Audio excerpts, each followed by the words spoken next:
Tu veux savoir comment faire du volontariat dans un pays étranger? Alors regarde cette vidéo. La première question, comment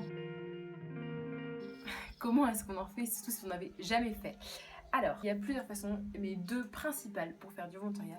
La première étant avec une organisation. Donc pour ça, vous avez plusieurs organisations qui sont à votre disposition. Celles qui organisent vraiment beaucoup de voyages pour les jeunes, notamment durant leur période d'études, elles sont souvent très coûteuses. C'est pour ça que moi, je vous conseille la deuxième méthode qui demande un peu plus d'organisation personnelle. C'est vous qui choisissez ce que vous voulez faire. Sinon, pour organiser votre voyage seul, c'est ce que moi personnellement j'ai fait. J'ai fait 3 mois de volontariat en Tanzanie. Je peux parler un peu pour l'Afrique.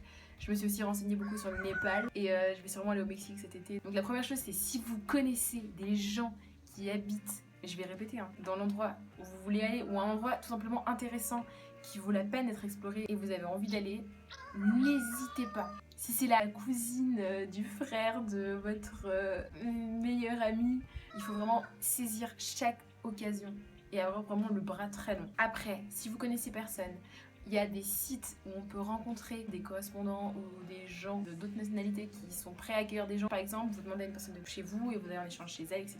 Et comme ça, vous apprenez non seulement la langue, mais en plus, vous découvrez un pays. Vraiment, vous trouvez d'autres manières que des organisations pour y aller. Je suis vraiment pas trop pour les organisations parce qu'en général, c'est vachement cher. Et on n'a pas cet argent.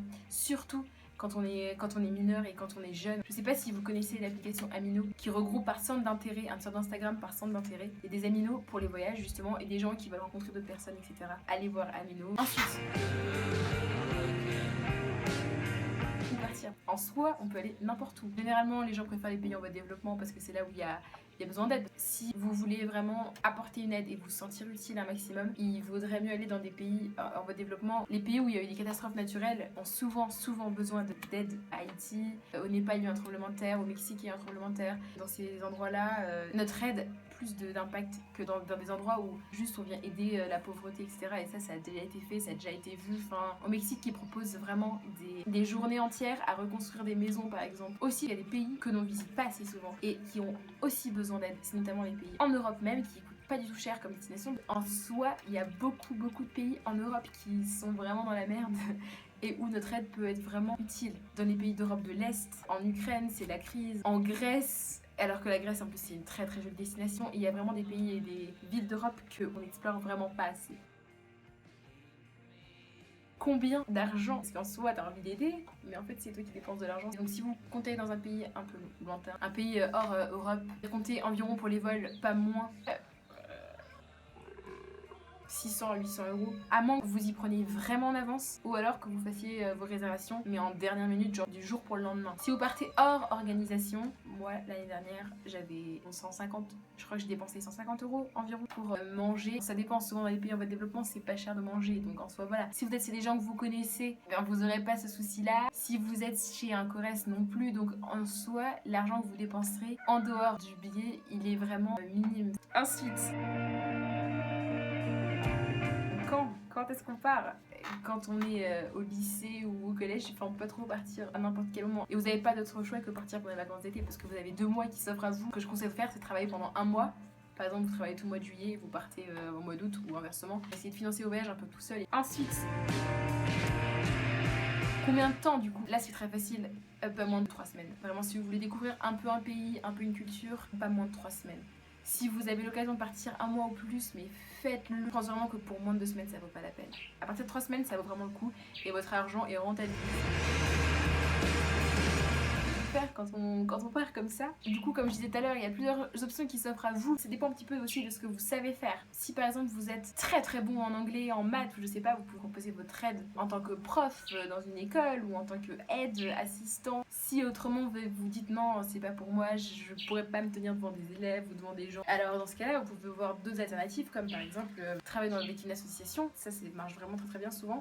Je travaille avec plusieurs associations, elles ont déjà un programme, elles savent ce qu'elles font et votre aide, elle peut être un peu utile partout. Vous pouvez vraiment aider n'importe où. Si vous savez dessiner, je sais pas, proposer vos talents pour apprendre à des gens locaux de dessiner. Ensuite, si vous avez vraiment les animaux, vous pouvez, mais sans problème, aller dans des refuges pour animaux. Essayez d'apporter votre aide là-bas, ils ont souvent besoin d'aide. Souvent, ils ont des sites Facebook, des refuges pour tortues à Cancun et ça me tentait tellement. Pourquoi faire du volontariat et qu'est-ce qu'on y gagne? Alors vraiment, ça vous Ça apporte tellement de richesse surtout immatérielle. J'ai appris tellement de valeurs. Vous découvrez de nouvelles cultures et ça paraît un peu bateau comme ça, mais découvrir une nouvelle culture qui vous permet d'avoir un plus grand panel de jugements. On a aussi de nouvelles perspectives. Ensuite, autre chose, on se sent utile et ça c'est vraiment important parce que quand t'es dans ton petit train-train quotidien en mode je vais en cours, tu te sens pas utile, t'as pas l'impression de vraiment servir à quelque chose. Et là, pour une fois, on a besoin de toi et ton aide apporte vraiment quelque chose. Et tu as réussi à toi-même, par ta seule volonté et ton aide, à aider des gens, foncièrement les aider en fait, et changer leur vie parfois. Et ça rend fier de soi-même. Et aussi, ça rend mais tellement plus indépendant vis-à-vis de nos parents, même de nos amis, de se dire ok, je peux faire un truc toute seule, je suis capable de faire ça. Et en fait, ça nous rend matures, des facettes de nous qu'on découvre qu'on n'aurait jamais découvertes. Aussi, je voulais vous donner un petit conseil, si vous voulez avoir un site pour découvrir des gens qui proposent, qui ont besoin d'aide, etc. Ça s'appelle Workway. Et en fait, c'est un site qui vous permet, en y adhérant, donc il y a des adhérents qui cherchent des endroits et des personnes en retour qui ont besoin de travail et qui cherchent justement des volontaires. C'est un site où se rencontrent ces deux aspects et vous cherchez la région dans laquelle vous voulez aller. Et parfois, il y a en échange des logements. Soit ils vous donnent des logements, soit ils vous nourrissent. Et je crois que c'est 10 € par an pour faire vivre la page web. Donc vraiment, allez jeter un coup d'œil, que je trouve que c'est vraiment un bon site. Si vous n'avez aucune idée par où commencer, allez voir les pages Facebook et je vous souhaite vraiment bonne chance. Et si vous avez d'autres questions, n'hésitez pas à me les poser en commentaire ou alors sur mes réseaux sociaux.